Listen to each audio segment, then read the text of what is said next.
A day after the Pahalgam attack, the X account of the Chhattisgarh unit of the Bharatiya Janata Party posted, "Dharm pucha, jati nahi, yaad rakhenge." They asked the religion, not caste, will remember. Just a week later, the Narendra Modi government unexpectedly announced the caste census. The irony was not lost on a section of Hindutva supporters. A large number of them took to social media to express their shock, betrayal, and disgust with the announcement.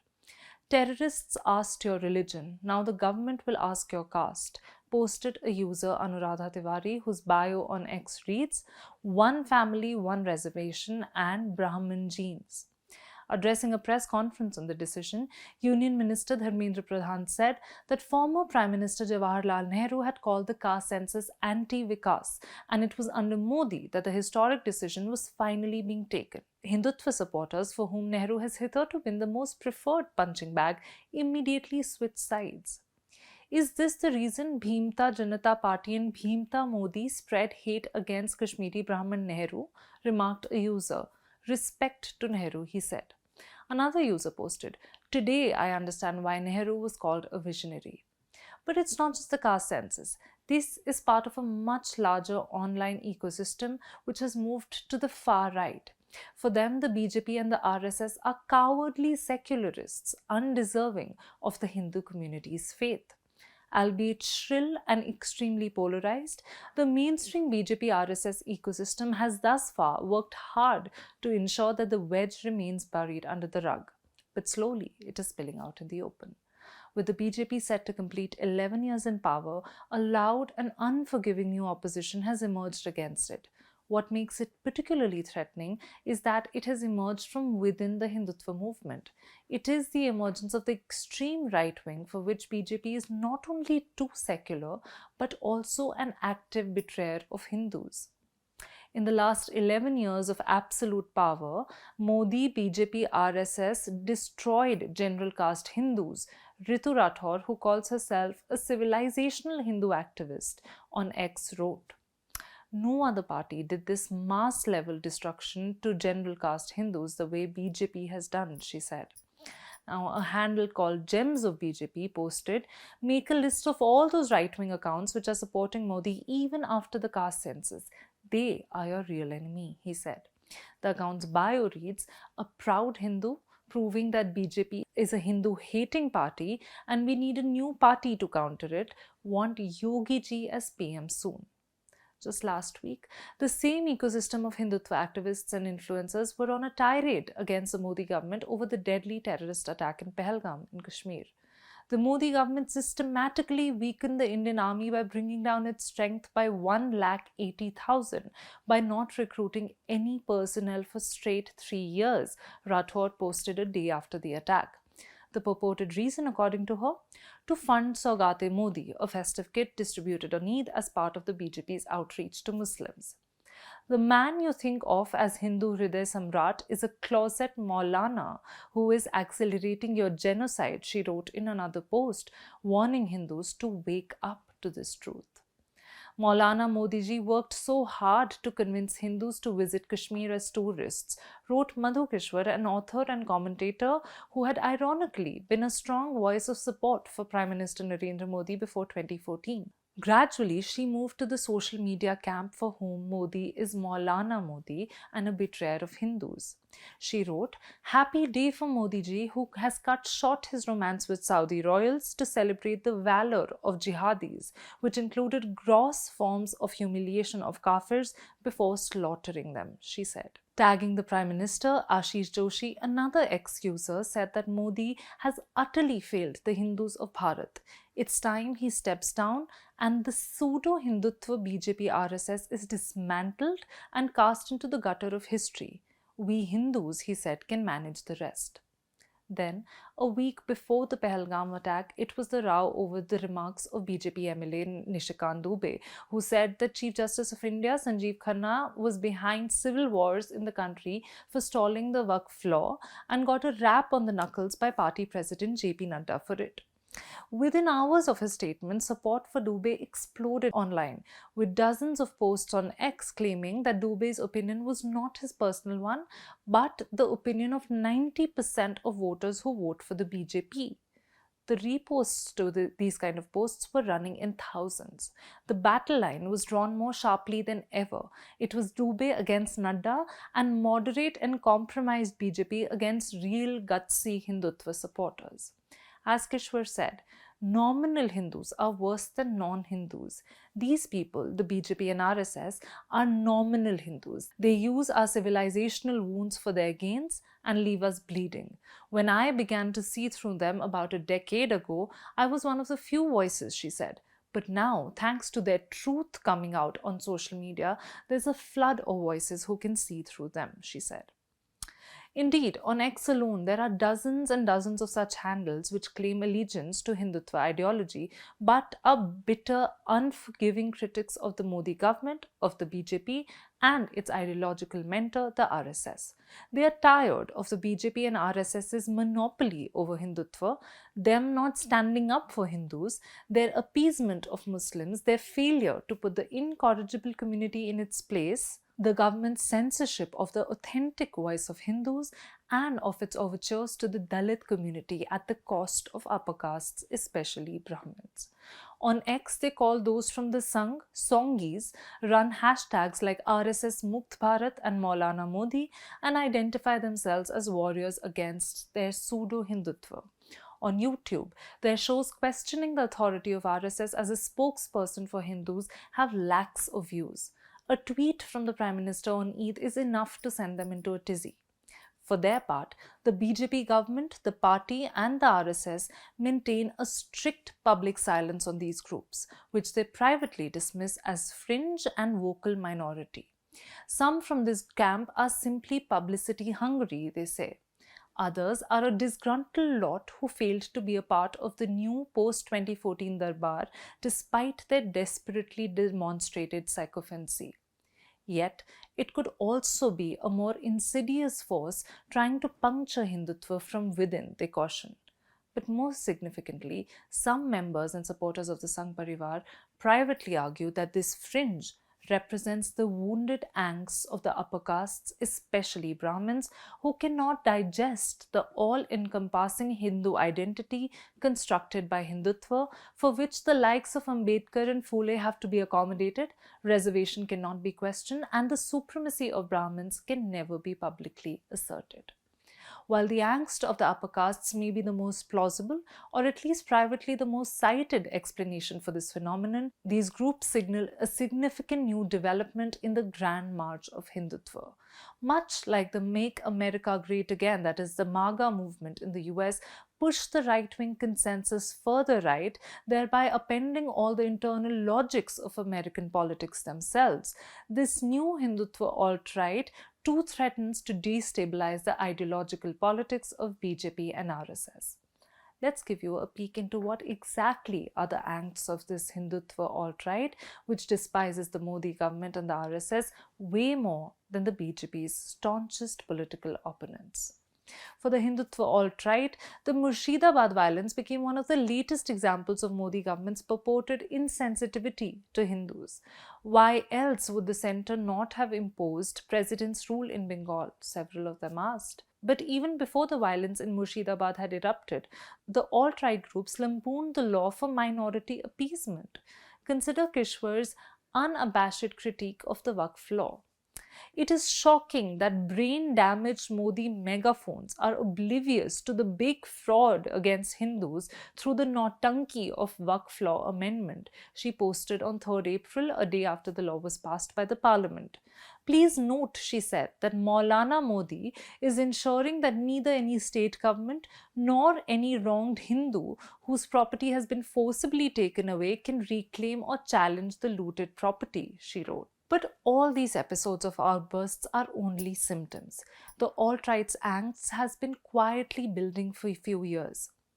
A few years into the Modi government, we realize that our hopes are being dashed and that this man is an opportunist, no different from the Congress, said one of the people behind an alt-right X handle on condition of anonymity.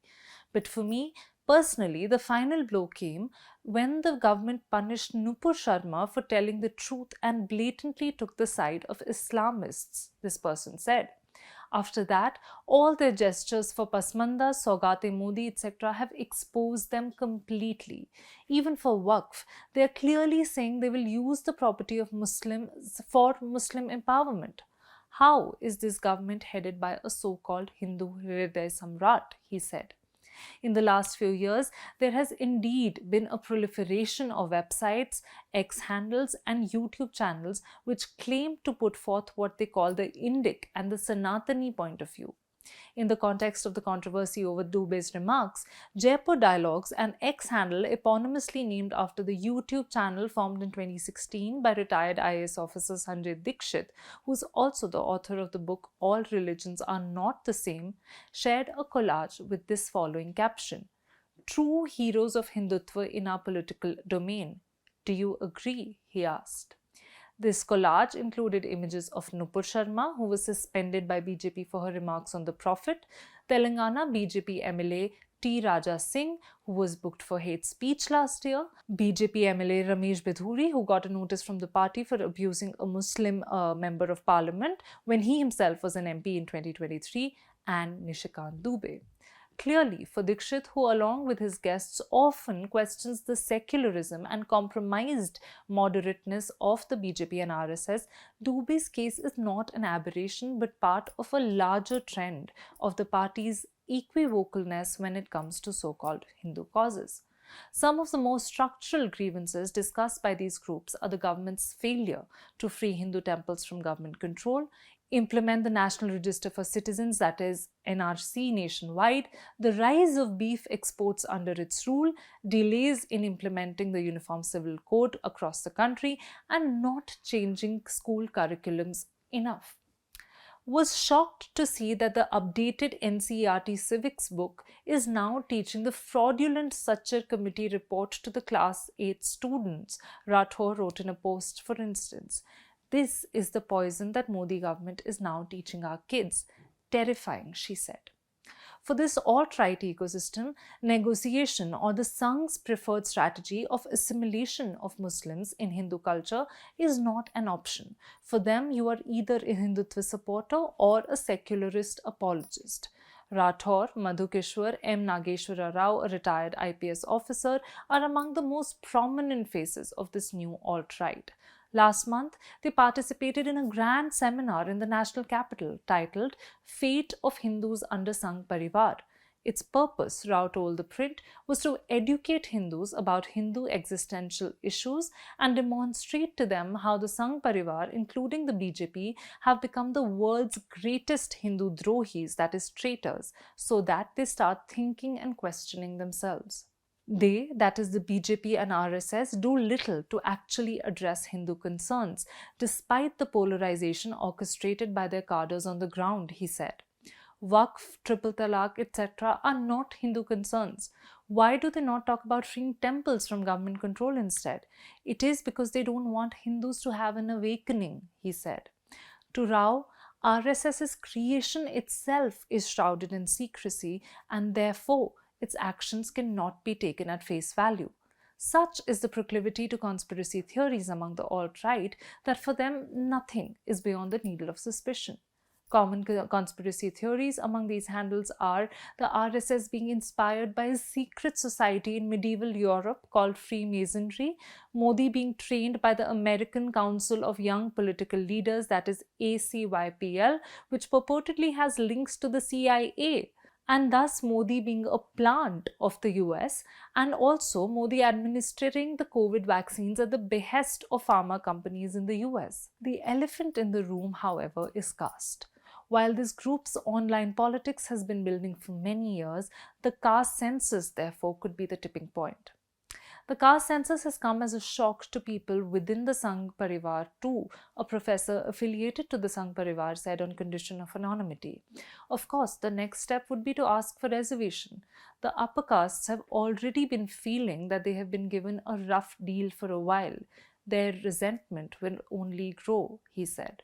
For some time, you can say that they cannot go to anyone else, but you cannot take them for granted for very long, he said.